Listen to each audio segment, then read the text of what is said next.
Governor Polis, thank you as always for your time. Understand that you have reached a decision on clemency for Tina Peters. Can you walk us through your decision and how you came to it? Yeah. First of all, Kyle, today we are announcing 9 commutations and 35 pardons. And just to be clear on the difference, a pardon strikes from the record something someone did. They're usually people who did stuff 20, 30 years ago. They want to get a sensitive job or go hunting with family and they want it stricken from the record. We do that. Those usually are not covered as much. And to be clear, I publicly ruled out and have always said I would never consider a pardon for Tina Peters. So she is not in the list of the 35 people pardoned. There are 9 people with commutations. 3 of them were people who committed murder. 1 of them is a felony murder. These are folks who did bad things, and they each have their own intricacies. Usually it's about a disparate sentence. In one case, somebody committed a crime when he was 19. The other person he committed it with was 18 and got 7 years. He got 50 years. We're adjusting that to be more in line. Another one committed a felony murder. That means they were there with somebody when the other person pulled the trigger. We've changed the state law, and I signed a state law that we treat those differently than murder. But years ago, they got the same sentence even if they didn't pull the trigger and somebody else did. So I'm adjusting that one. Tina Peters is the only nonviolent offender that is on the commutation list. She was sentenced to almost 9 years in prison. And to be clear, she deserved to go to jail. She committed a crime. What's at issue here is how long the sentence is. And I agree with the appeals court that in the sentencing hearing, the judge incorrectly looked at and considered her bizarre viewpoints, her speech, and held her speech against her. She happens to be somebody that's espoused what I believe to be, what anybody objectively would believe to be incorrect opinions, conspiracies, etc. That is not a crime in our country. What is a crime is, along with 2 other co-conspirators, one got 6 months, one got parole only, accessed after a municipal election, election computers to download software for an independent audit prior to the software being updated. That is the crime. There were 4 felonies. Those felonies will stick with her. She's a convicted felon. And I believe that the 4.5 years that I'm commuting her sentence to, she'll be on parole along with a number of the other 9 next month, is a fair, just, and tough sentence for her crime. You had previously told me that for any of your clemency cases, that remorse was a requirement. Tina Peters is famously unremorseful for her crimes and her actions. Why was she eligible for clemency? So, first of all, remorse is not enough. I want to be clear that the clemency process does not start with remorse. 99% of criminals would probably say, I regret it, I'm sorry, if it got them out. It starts with a disparate sentence or a reason that drives the clemency and why it's just. It does, of course, I want to see that there is appropriate remorse and apology. And there's a statement from Tina Peters, which you can display, or I will read to you because you're hearing it for the first time. I made mistakes, and for those I'm sorry. 5 years ago, I misled the Secretary of State when allowing a person to gain access to county voting equipment. That was wrong. I have learned and grown during my time in prison, and going forward, I will make sure that my actions always follow the law, and I'll avoid the mistakes of the past. But again, an apology is not a reason for a clemency. I want to be very clear about the reason for this. I agree with the appeals court. This was a 3-judge panel, all appointed by Democratic governors. They also found that her speech was cited as a basis for her sentence. And I always thought it was an unusual sentence for the crime that she committed. First-time nonviolent offender. I don't think anybody would have batted an eye if she got a year. She would have been out already. 2 years, she would have been out already. She got 9 years. I'm commuting that to still a tough, but I believe fair sentence, 4.5 years. And yes, there's a statement of contrition, apology, commitment to follow the law going forward. So, Governor Polis, Tina Peters has repeatedly, hundreds if not thousands of times since her crimes, talked about how she is not the least bit remorseful. But now she's written on a piece of paper that she's remorseful. Do you believe her? This is where you have to be very careful. I don't think that she's remorseful for the opinions that she has or her belief in conspiracies. There might be 1 or 2%, even more of the population that believes things that are like that. The answer to that is not to put them in prison for what they say or for their beliefs. I believe in free speech. She committed a crime. Whether she was conspiratorial or not, whether she believes the earth is flat or round, whether she's liberal or conservative, she deserves a sentence that reflects the crime.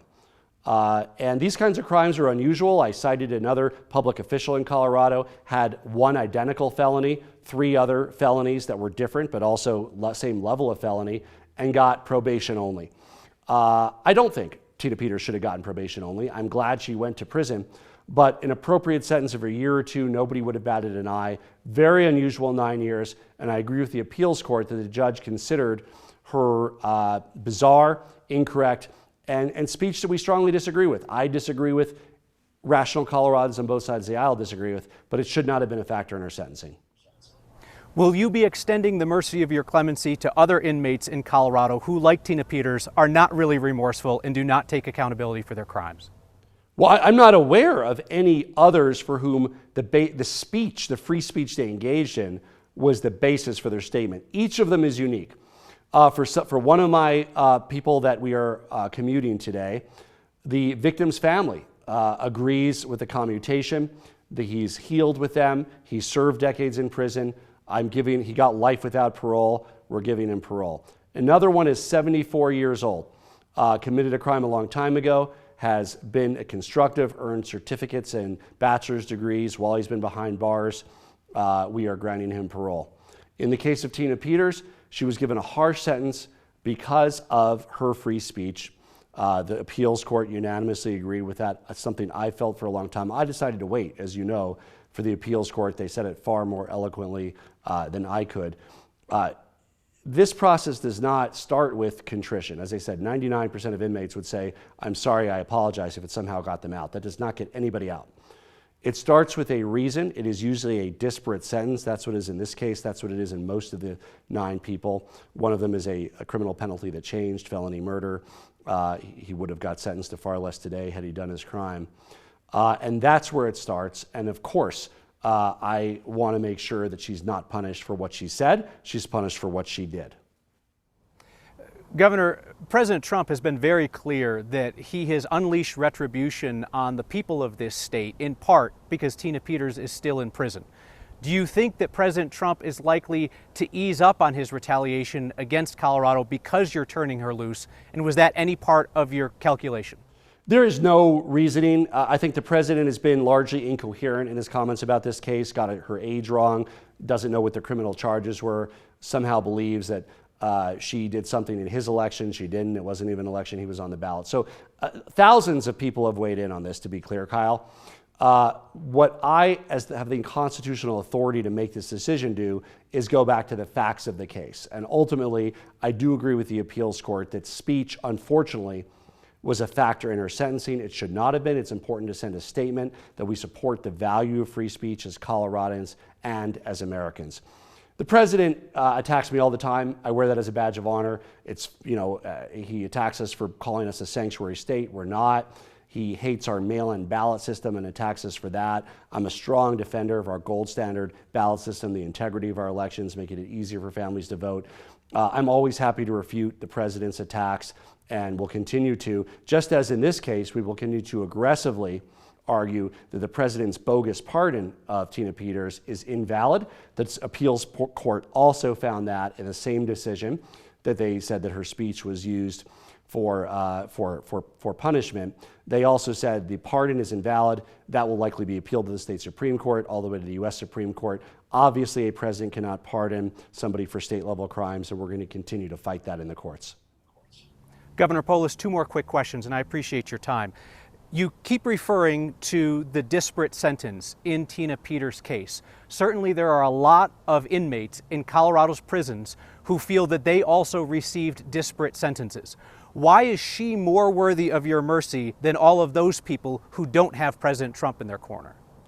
Well, the president has issued illegal pardons that we are fighting in court, and the president has requested that I pardon her, which I responded that we will absolutely not pardon Tina Peters. She committed a crime. She needs to do the time. Of the 9 people that we are granting clemency to today, disparate sentencing is a component of all of those. It's probably the main factor. In 7 of those 9, a disparate sentence is the main factor. It has been the main factor in most of my prior commutations, not the only factor, not a factor in every single one, but the most common factor. And likewise, I accepted commutation and pardon applications through April 3rd.